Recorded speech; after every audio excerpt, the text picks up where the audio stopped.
Và từ mồi đẹp thế.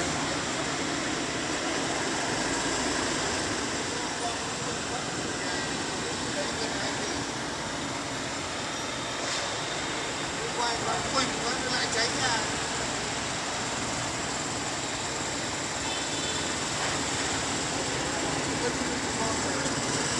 Quân người ta ra mà